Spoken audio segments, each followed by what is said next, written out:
Y'all cannot be celebrating Thanksgiving, especially if you claim to love the Lord, because the Lord is against Thanksgiving, man. And blacks, Hispanics, and Native Indians, we suffer so much, man, and we don't understand it. We don't have an answer for our suffering. Right now, our Mexican brothers and sisters don't have an answer. And let me ask you this question. When black people when their families were ripped apart on the plantation, is that the same as what you are seeing today with the Mexicans' families being ripped apart by ICE? Thank you, brother, thank you. That is the same thing, and we suffer the same oppression, man. We suffer up under the same oppressor as black and brown people, and we haven't understood it because Christianity has kept us apart, man. Christianity and the theology of America and colonialism and racism has kept us apart, man. And it never came from us. It never came from us. And we were just the victims of it. And now we victimize each other with that same racism, man. Let me tell you something. Give me Deuteronomy 7:6, brother. This is something that should lift black and brown people's spirit, man.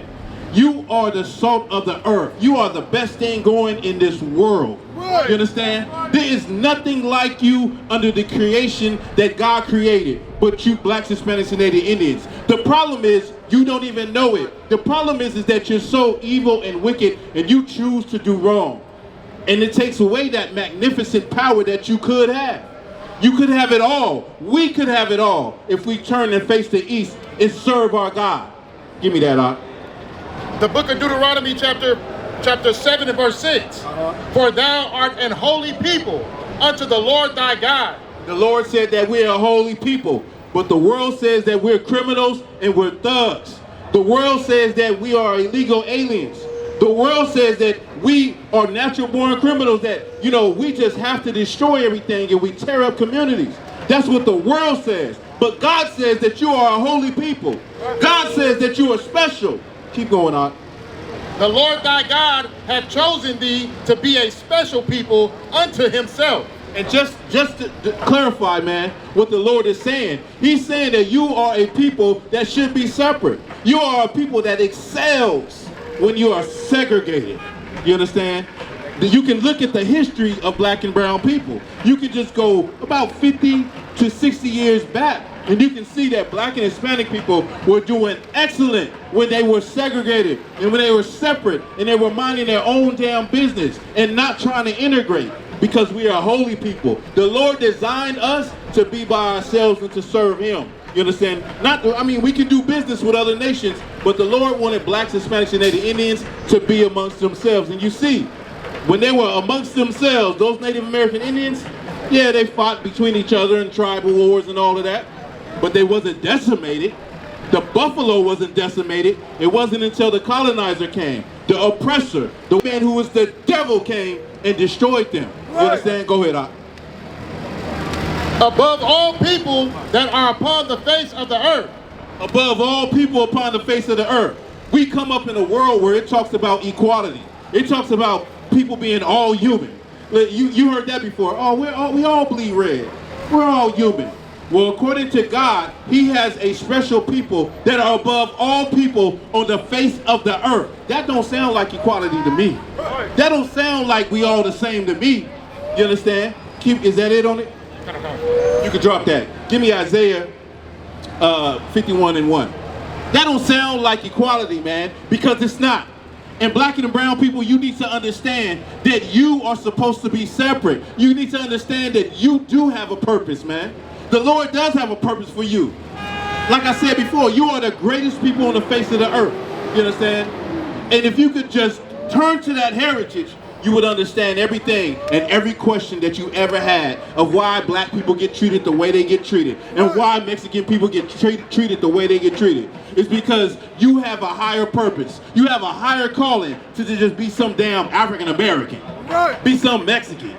Be somebody just going about your life blindlessly, thinking you serving the Lord in the Christian church.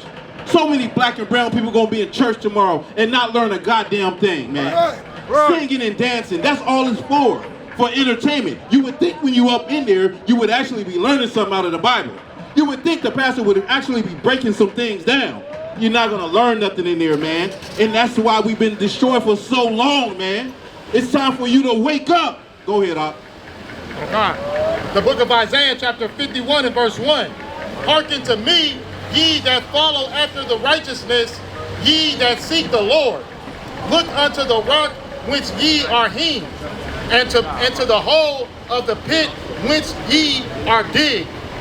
Look unto Abraham your father. Where are you at? Where you at, Sloggy? Isaiah 51:1. 51 and 1? Oh, I'm on. All right, give me that. Verse 2. Look unto Abraham your father, and unto Sarah that bare you.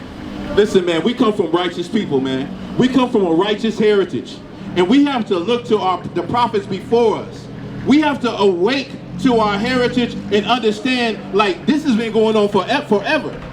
And whenever we turned our back on the Lord, and whenever we lost sight of what we're supposed to be doing, our enemies could destroy us, man. Right. They did a number on us. They did a number on us. And right now is the time. This is the time for black and brown people to wake up. Right now, the tables are going to turn. You understand? And the pressure is going to get turned up. And black and brown people, you're going to have to, you're going to get to a point where you're going to be looking at each other for help. Right. You're going to get to a point as black and brown people where you're going to be saying, listen, man, I don't know. I don't have any answers. I don't know what's going to happen next. But I do know that I'm going to find my strength by getting with my brothers, by gathering with my other brothers, right, with blacks, Hispanics, and Native Indians. Right. I'm going to put away those petty differences that I have with black people. I'm going to put away the cruel looks and the hatred. Right. I'm going to put away what my mind is telling me. Oh, they don't like me. Right. Look how they talking to me. Look how they look. You know, like I said, I ain't never seen a Mexican person treat black people wrong, man. The most hospitable experiences I ever had have come from Mexican people, man. Right. You understand what I'm saying? They so inviting and so courteous, and it's so brotherly and sisterly. And drink you under the table, might I add. You know what I mean? They drink you under the table. But this is the thing. You're gonna have to put away all of that, and you're gonna have to do. Give me what is it? Zephaniah 2:1. This is what you're gonna have to do, man. This is the end all be all to what we see. I see black and brown brothers. I see black people starting to stand up for Mexican people, especially when ICE come to town. ICE is nothing but modern day slave catchers, man. ICE is nothing but the same thing that was happening to black people, ripping families apart. I always ask myself, why is ICE not going into those places where Ukrainians are at? Why they not going where the Russians and the Austrians are at? Right. Why they not messing with people from Arab countries? Right. Why is it only Mexican people that they're bothering? It's because Mexican people are the children of God, man. That's basically what it is. Mexican people are the children of God, and the white man is the devil, and he's trying to hide being a devil behind American border policies. That's what he's trying to do. But we know who the white man is. We understand that. And the man is such a coward because he just doesn't come out and say, listen, I don't like Mexicans. I don't like the people who build America. I don't like the people who pave these Hollywood stars. I think they should be deported. You're the same white people that thought that black people's families should be torn apart also. You understand? You got that for me? Zephaniah 2:1. Listen, don't sweat. Listen, as black and brown people, what we're going to have to do, this is the end all be all. And this is how we're going to become powerful. And this is how we're going to raise above the oppression. We're going to have to first serve the Lord, and then we're going to have to come together. We're going to have to gather together on one accord. That's the only way we are going to beat this devil. Right. That's the only way we're going to defeat America. You understand what I'm saying? America is going to fall. But while America is falling, black and brown people, you need to come together. You need to get with your brothers. With that, this is the